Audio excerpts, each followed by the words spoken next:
Hey runners, how's it going? It's been a little while since I've done a video, so I wanted to start off the new year, with a recap of 2024, which for me was just a crazy year, and then let you know what my running goals are for 2025 and a new little series I'm going to be doing on marathon training as I prepare for my Boston qualifier marathon this year.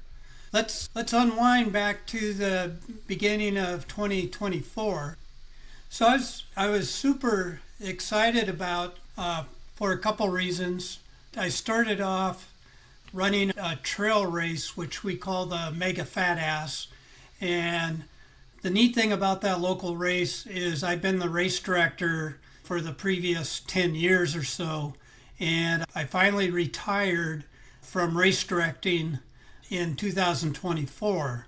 I actually got to go out and run the race, and it was amazing. I just showed up, I ran the race, and when I was done, celebrated a little bit and went home.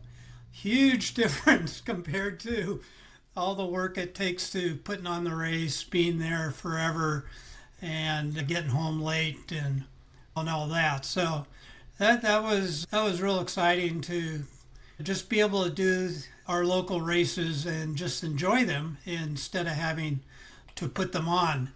And then the other thing is I qualified for Boston, and I've been doing marathons for forever, but I've just never gotten around to doing Boston marathons. So I was going through the training process preparing to head over to Boston in the spring to run that for the first time.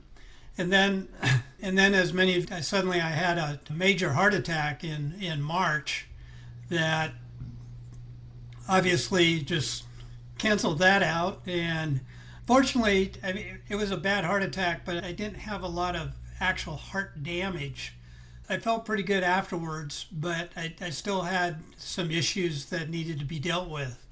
The really cool thing about what happened was that our local trail running group felt sorry for me missing the Boston Marathon. So they put on a Herbathon, 26-mile relay race around our local lake where everyone participated running little legs distances around the lake till it added up for 26 miles. And I got to run a couple of those legs to help celebrate being alive and being a member of this awesome trail running group. So that was a real highlight of the year to be able to participate in that neat event. And then I kind of had a long time where I could do some running, but I was waiting to get approved for the final procedure that I needed done to completely clear out all the blockage in my arteries.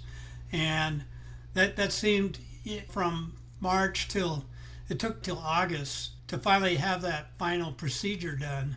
And with that out of the way, I could finally go out and do things. I was super excited. In September I signed up for a 50K race outside of Mount Hood, Oregon, up in the mountains. And unfortunately, just before that, I developed a corn on the bottom of my left foot. And it was pretty painful, but the doctor said, we can't do anything about it if you're going to race in 4 days.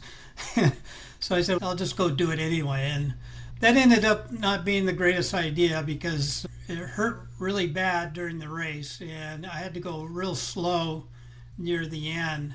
But I decided I was the oldest guy in the race, so I had to finish. So I ended up, I won my age group, and I actually beat all the 60-year-olds too.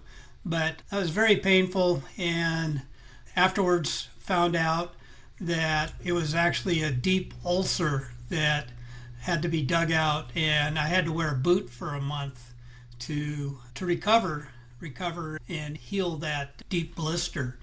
So unfortunately, over the years, a group of us have been doing sections of Pacific Crest Trail in the state of Washington.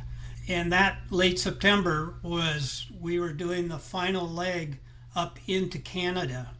And that that takes a lot of logistics because you just can't drive there necessarily. And from Olympia, where we are, everything's a long ways away. Anyway, we had everything all set up, all excited to do that, and my foot was in a boot. I couldn't, I couldn't go. That was going to be the highlight of my year, but unfortunately, that wasn't to be. I ended the year in a downer, but fortunately, my foot healed, and I got back to running a little bit, and now here at the first of the year, I've got some good plans for next year. I feel great. I'm starting training again, and I hope to knock off a couple events here in 2025. Now, specifically, I have three things that I want to accomplish, at least for the first part of the year. The first, I'm going to be running our local marathon Boston qualifier. I want to get that Boston qualifier under my belt so I can go run the Boston Marathon in 2026. I'll be spending the next 3 or 4 months training for that marathon to get that Boston qualifier time, which I'm shooting for somewhere around 4 hours or plus or minus. I think for my age group it's a 4:20. You want to be on the safe side. But anyway, I'm shooting for that, and then I'm super excited that one of my running partners got into Western States 100-miler. So I'll be going down and pacing on that, and that's just a huge event, and it's probably the biggest ultra marathon event in the United States. It'll be fun hanging out and helping out with that. And then in the 1st of August, I'm going to run the Waldo 100K down in Oregon. I run it a few times a long time ago. A matter of fact, it was like 15 years ago that I last ran that race, and it was actually the 100K National Championships back then, and I was real lucky to get second in my age group for the National Championships way back then. So I want to go back, and it's just such an incredible race. So I want to get back there and just relive that great experience. And 100K is about as far as I want to go nowadays. I'm pretty much done with 100-milers running through the night. Been there, done that.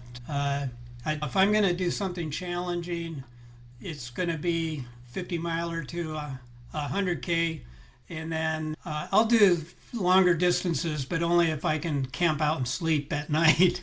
But anyway, that's my schedule so far for running for 2025. And what I thought I'd do is I'm about 20 weeks out from running my Boston qualifier marathon here. And so I thought for the next 20 weeks, I'll do a video each week going over where I'm at in the training, and I'll be sprinkling in all the aspects of the Forever Runner method that I use for marathon training and getting ready for an event like that. I think it'll be fun. It put me on notice, having to report out each week on my progress, and then for you, I'll try and add in how I'm leveraging what I'm doing with what I've learned over the past 20 years or so. Anyway, glad you're here. Stick around for some pretty interesting videos coming up over the next 20 weeks. And make sure you subscribe so that you don't miss out on what's coming up. See you in the next one.